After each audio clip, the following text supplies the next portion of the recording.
সীমান্ত সুরক্ষা এবং জাতীয় নিরাপত্তার স্বার্থে বড় পদক্ষেপ নিল নতুন রাজ্য সরকার।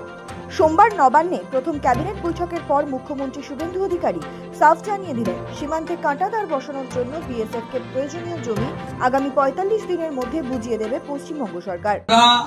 কেন্দ্রীয় স্বরাষ্ট্র দপ্তর তথা বিএসএফ এর সীমান্ত সুরক্ষিত করার জন্য জমি ট্রান্সফার প্রক্রিয়া আমরা আজকে অনুমোদন দিলাম। বিএসএফ এর জমি জট কাটলো। এর আগে বহুবার প্রধানমন্ত্রী নরেন্দ্র মোদী এবং স্বরাষ্ট্রমন্ত্রী অমিত শাহের মুখে পূর্বের রাজ্য সরকারের বিরুদ্ধে ক্ষোভ, বিক্ষোভ, অভিযোগ শোনা গিয়েছে সীমান্তে বিএসএফকে জমি দেওয়ার প্রসঙ্গ নিয়ে। মমতা বন্দ্যোপাধ্যায়ের আমলে দীর্ঘদিন ধরে সীমান্তে কাঁটাতার দেওয়ার কাজে জমি জট একটি বড় বাধা হয়ে দাঁড়িয়েছিল। সোমবার মুখ্যমন্ত্রী শুভেন্দু অধিকারী বলেন, রাজ্যের জনবিন্যাস বদলে গিয়েছে। প্রথম দিনই কেন্দ্রীয় স্বরাষ্ট্র মন্ত্রক এবং বিএসএফকে জমি হস্তান্তরে অনুমোদন দেওয়া হলো। তিনি জানিয়েছেন, ভূমি ও রাজস্ব সচিব এবং মুখ্য সচিবকে এই দায়িত্ব দেওয়া হয়েছে। তার নির্দেশ, আগামী ৪৫ দিনের মধ্যে বিএসএফ এর হাতে প্রয়োজনীয় সমস্ত জমি তুলে দিতে হবে। আমাদের দেশের সুরক্ষার প্রশ্ন, পশ্চিমবঙ্গের সুরক্ষার প্রশ্ন এবং যেভাবে জনবিন্যাস বদলে গেছে, আজকে আমরা প্রথম দিনই আমরা কেন্দ্রীয় স্বরাষ্ট্র দপ্তর তথা বিএসএফ এর সীমান্ত সুরক্ষিত করার জন্য জমি ট্রান্সফার প্রক্রিয়া আমরা আজকে অনুমোদন দিলাম এবং আজ থেকেই ল্যান্ড ট্রান্সফার প্রক্রিয়া শুরু হবে। ভূমি ও রাজস্ব সচিব তাকে এবং মুখ্য সচিবকে দায়িত্ব দেওয়া হলো ৪৫ দিনের মধ্যে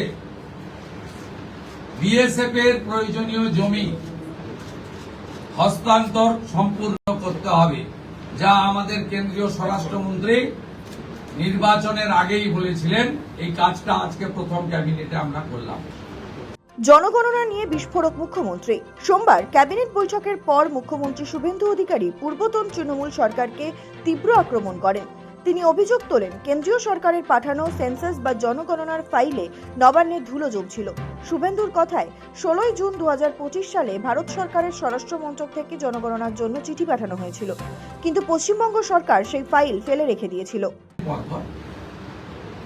১৬ জুন ২০২৫ ভারত সরকারের পক্ষ থেকে জনগণনার জন্য office of registrar general of India, ministry of home affairs তারা পাঠিয়েছিলেন। জুন মাসে ২০২৫, আজকে প্রায় ১ বছর হতে যায়, ১১ মাস অতিক্রান্ত।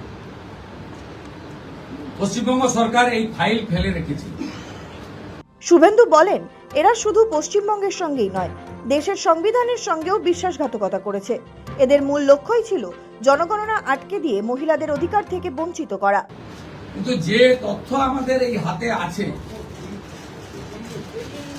যে লিখিত তথ্য আছে, তাতে এরা শুধুমাত্র পশ্চিমবাংলার সঙ্গে বিশ্বাসঘাতকতা করেনি, দেশের সঙ্গে, দেশের সংবিধানের সঙ্গে বিশ্বাসঘাতকতা করেছে।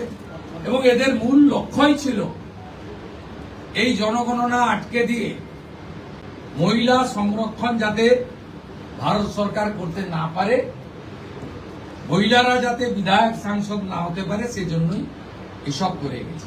শুরু জনগণনার কাজ। জনগণনা নিয়ে আর এক মুহূর্ত দেরি করতে রাজি নয় নতুন সরকার। মুখ্যমন্ত্রী ঘোষণা করেছেন, এই মুহূর্ত থেকে জনগণনার কাজ শুরু করলো পশ্চিমবঙ্গ সরকার। কিন্তু যে তথ্য আমাদের এই হাতে আছে,